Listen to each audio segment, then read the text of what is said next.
on the issue of South China Sea and the relations between China and the Philippines. A year ago, on July the 12th, the Philippine government unilaterally put China and Philippine ties in limbo with the so-called arbitration. However, positive changes have since taken place thanks to a very different approach from the new Philippine administration. We'll talk about that later, but first take a look at this. A summary of a softer tone. On Wednesday, Philippine Department of Foreign Affairs issued a statement marking the one-year anniversary of the South China Sea arbitration ruling. It reaffirmed Manila's commitment to protecting its territorial claims and what it says are the country's maritime rights. And, with a friendlier stance, they believe the South China Sea dispute should be resolved in the spirit of good relations, upholding dialogue, cooperation, and development. No wonder China welcomes this. Joint efforts by China and the Philippines have put the two countries back on the right track of peacefully resolving disputes through dialogue and consultation since last year, and bilateral ties have greatly improved. The two sides remain committed to pushing ahead with friendly and pragmatic cooperation in various sectors. The right track Gung mentioned makes sense to not only the two countries.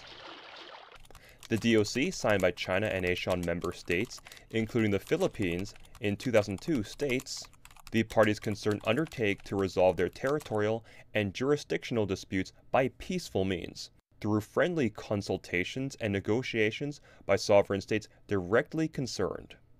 It all started in 2013, when the then Aquino Third administration unilaterally pressed ahead with the arbitration case without prior discussion with China. China claims the case has no basis in international law, thus would never accept the July 12th ruling. The inauguration of new Philippine President Rodrigo Duterte last June became a game changer. His administration set aside the South China Sea dispute over developing closer ties with China. To open frontiers of friendship and cooperation, and some dark spots in the relationships, or better still, you might call it gray areas. So we want this totally erased, and I want to establish a more cohesive, a stronger bond between China and the Philippines. The past months have seen Duterte's wish become a reality due to joint efforts of both countries. The lessons for both, cooperation and dialogue, usually speak louder than confrontation. Understand better about the latest changes, we talked to Gao Zhikai, our current affairs commentator. Mr. Gao, welcome to our program. Thank you. First of all, what do you make of the general idea of this statement 1 year after the so-called arbitration? I think, yes, today and yesterday marked the 1 year anniversary of the announcement of the arbitration result concerning the South China Sea dispute. On the other hand, the Chinese position has always been very consistent and very well known and well expressed to the Philippines. That is, China does not recognize the validity and the binding effect of this arbitration ruling. And I think 1 year from the ruling, the situation is very clear and very self-evident. That is, China and the Philippines have demonstrated that they have enough wisdom and courage and vision to handle their territorial dispute in a responsible way, in a peaceful manner, through negotiations and through cooperation rather than through confrontation. And I think this sets a good example, not only for this particular territorial dispute involving China and the Philippines, but also for other countries in the world. Well, Mr. Gao, as you may know now, the two administrations, both here in China and also in the Philippines, are very strong supporters, dialogue, friendly ties, but many wonder how sustainable is this likely to be given the quite complicated situation in the South China Sea and certainly geopolitical reasons as well. Yes, I think both China and the Philippines should have the courage to acknowledge that there is a territorial dispute involving part of the South China Sea between China and the Philippines. But I think the greater wisdom is that while we acknowledge the existence of the territorial dispute, we have greater courage to encourage more cooperation between the two countries. And this is what the two governments and the two countries are doing right away. And I hope this megatrend will continue, which will bring stability to this part of the world and will ensure that both the Chinese people and the Filipino people will benefit from closer cooperation between the two countries, despite of the existence of the territorial dispute.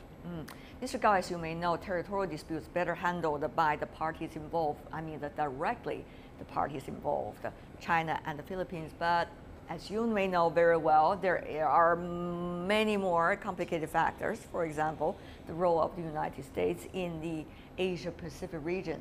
The issues stay back from the Obama administration now with the President Trump, who is, quote, like the art of the deals.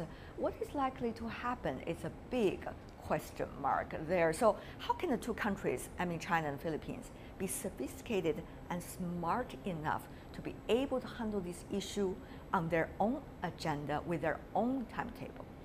Yes, indeed, for the very sensitive and potentially explosive territorial dispute between China and the Philippines, the worst enemy is actually third-party involvement by another country. And I think both China and the Philippines should have enough wisdom to avoid a situation where either China or the Philippines will be used as a pawn by another country in achieving its strategic objective. Both China and the Philippines do not want to have confrontation with each other. We want to handle the territorial dispute in a responsible way, in a transparent way. And I hope other countries, especially the United States, under President Donald Trump, would also see that more peace and stability between China and the Philippines will be a good thing to be encouraged rather than to be sabotaged. And in this way, I hope peace will prevail in the South China Sea, and all these countries, including China and the Philippines, will devote more to peaceful development and cooperation and good neighborliness with each other. This will be a better choice for this part of the world. Right. Gao Zhikai, thank you so much for being with us. Gao Zhikai, our current affairs commentator. Appreciate it.